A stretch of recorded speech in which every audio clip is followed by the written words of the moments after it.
चांद पर चंद्रयान गया है, ना हिंदू और ना कोई मुसलमान गया है, ना कोई राम और रहमान गया है। दरअसल चांद पर सिर्फ और सिर्फ विज्ञान गया है। बहुत सारी चर्चा होने के बाद भी सारे देवता इस नतीजे पर पहुंचे कि कोई भी वहां जाने के लिए तैयार नहीं था, जबकि सबके पास में हथियार थे। वो चाहते तो एक पल में इस सारी समस्या को खत्म कर सकते थे।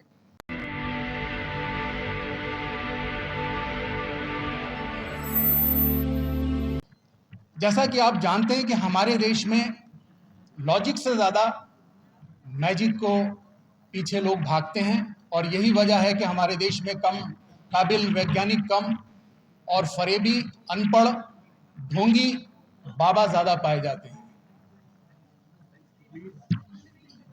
इस शानदार मौके पर आप सब लोगों का जज्बा और जोश देखकर मुझे कम से कम ये यकीन हो चला है कि इस समय जो मुल्क के अंदर जो नफरतों की आंधी और जो हिंदू मुसलमान के लहू का जो सैलाब चल रहा है, और मुझे यकीन है कि हम एक ना एक दिन इस सैलाब को जरूर रोक देंगे। आज से करीब 130 साल पहले भी प्रकृति ने इसी तरीके का एक मिशन लॉन्च किया था। मैं काल्पनिक स्वर्ग की बात कर रहा हूं। वहां पर एक बार सारे देवी देवता मिलकर, सारे जितने भी धर्मों के पैगंबर, जितने भी धर्मों के मानने वाले बड़े बड़े जो अपने आप को देवता और अवतार कह रहे थे, वो सारे लोग एक बार स्वर्ग लोक में ये चर्चा कर रहे थे कि इस तरह से पृथ्वी पर जितनी भी ज्यादती इंसान के साथ में होती है, जितना भी जुल्म होता है, आखिर उसको रोकने का क्या मैकेनिज्म है।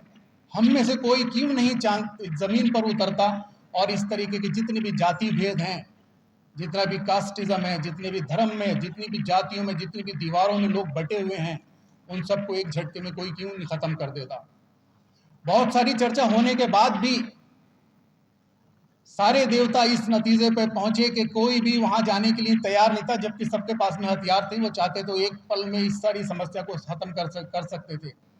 उसी कैबिनेट में एक छोटा सा बालक, एक छोटा सा बच्चा जो मैले कुचैले कपड़ों में एक कोने में बैठा इस चर्चा को सुन रहा था, उनके तर्क और वितर्क को सुन रहा था। उस बच्चे ने हाथ उठाया और कहा कि मैं जमीन पर जाऊंगा। सब लोगों ने कहा कि जमीन पर रहने वाले लोग भूखे, नंगे, गंदे लोग हैं, वहां पर तुम जाके क्या करोगे, वो जंगली लोग हैं। अगर तुम वहां पर जाओगे तो हो सकता है कि वो तुमको भी मारकर जिंदा खा जाएंगे।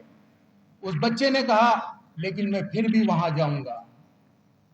आखिरकार उस कैबिनेट को ये डिसाइड करना पड़ा और उस बच्चे को जमीन पर लॉन्च करना पड़ा, और वो दिन था 14 अप्रैल 1891,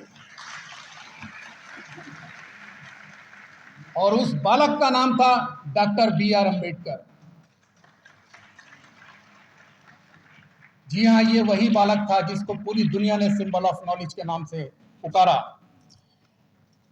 आज इस मंच से एक बात तो बोलना पड़ेगी कि जो लोग